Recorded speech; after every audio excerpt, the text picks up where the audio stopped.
Hi எல்லோரும் எப்படி இருக்கீங்க? நியூ இயர்லாம் எப்படி போயிட்டுருக்கு? நாங்கள் இன்றைக்கி வீட்டில் தான் இருந்தோம். வெளியிலலாம் எங்கேயும் போகலை. நேற்று நைட்டு பேக் யார்டில் கொஞ்சம் நேரம் நின்றுட்டு இருந்தோம். அப்போ ஃபயர் ஒர்க்ஸ் எல்லாம் பார்த்தோம், அவ்வளவுதான். இன்றைக்கி காலையில் தான் பசங்களுக்கு இந்த கிறிஸ்மஸ்க்கு கொடுக்க வேண்டிய ப்ரெசன்ட்ஸ் எல்லாம் ஓப்பன் பண்ணி செட் பண்ணிக்கிட்டு இருந்தோம். ஏன்னா கரெக்டாக கிறிஸ்மஸ்க்கு முந்தின நாள் ஊருக்கு கிளம்பணும் பார்த்தீங்களா? கேட்டுக்கிட்டே இருந்தாங்க, சாண்டா இந்த தடவை கிஃப்ட் கொடுக்கலையே அப்படின்னு. டூர் போகிறக்கு முன்னாடி இதெல்லாம் கண்ணில் காமிச்சிருந்தோன்னா கவனம் முழுக்க முகிலுக்கு இங்கேயே தான் இருந்திருக்கும். டூர் போயிட்டு வருவோண்டா, சாண்டா கண்டிப்பாக கொண்டு வந்து கொடுத்துருவாரு அப்படின்னு சொல்லி தான் கூட்டிகிட்டு போனேன். இந்த ப்ளம் கேக்கும் செய்யவே இல்லைங்க. ஆனால் ஊருக்கு போகிறதுக்கு முன்னாடி ட்ரை ஃப்ரூட்ஸ் எல்லாம் இருக்குது பார்த்தீங்களா, அது எல்லாத்தையும் என்ன பண்ணேன், இந்த மாதிரி கொஞ்சம் கிரேப் ஜூஸில் ஊற வச்சுட்டு தான் போயிருந்தேன். வந்து பார்ப்போம், எப்போ நமக்கு டைம் இருக்கோ செஞ்சுக்கலாம் அப்படின்ட்டு நினச்சேன். ஆனால் எங்கள் நெய்பர்ஸ் 2 பேருமே, கவிதாவும் சரி ரிக்கும் சரி, உன் கேக்கை ரொம்ப மிஸ் பண்ணோம் தெரியுமா அப்படின்னு சொல்லிட்டாங்க.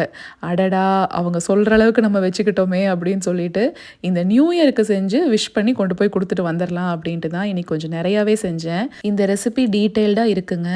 அந்த பார்ச்மெண்ட் பேப்பர் கட் பண்ணுறது வரைக்கும் நான் டீட்டெயில்டாக சொல்லியிருப்பேன்.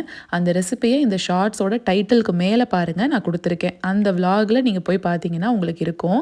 இன்ஸ்டாவில் பார்க்குறவங்க ஹைலைட்ஸில் கிறிஸ்மஸ் விலாக் அப்படிங்கிறதுல நான் கொடுத்துருக்கேன். இன்னும் கொஞ்சம் பேட்டர் இருந்தது, அதை கப் கேக் மோல்டில் போட்டு கப் கேக்காக செஞ்சாச்சு. பசங்க சாப்பிட்டுக்குவாங்க. பேலன்ஸ் இருக்க அந்த ட்ரைடு ஃப்ரூட்ஸில் இன்னும் கொஞ்சம் கிரேப் ஜூஸை ஊற்றி நான் நல்லா சோக் பண்ணி வச்சுட்டேன். ஒரு வேளை திரும்பவும் ஒரு பேட்ச் கேக் செய்கிறதுக்கு வேணும்னா யூஸ் பண்ணிக்கலாம் அப்படின்னு. கேக் செய்கிறேன் அப்படின்னாவே பசங்க பொறுமை இழந்துருவாங்க.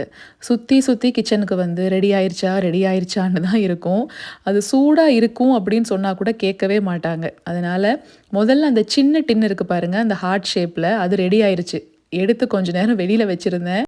கிறிஸ்மஸ் அன்னைக்கு செய்ய வேண்டிய கேக்கை நியூ இயருக்கு செஞ்சு கட் பண்ணிக்கிட்டு இருக்கோம். எனிவே, ஹாப்பி நியூ இயர், இனிய புத்தாண்டு தின நல்வாழ்த்துக்கள்.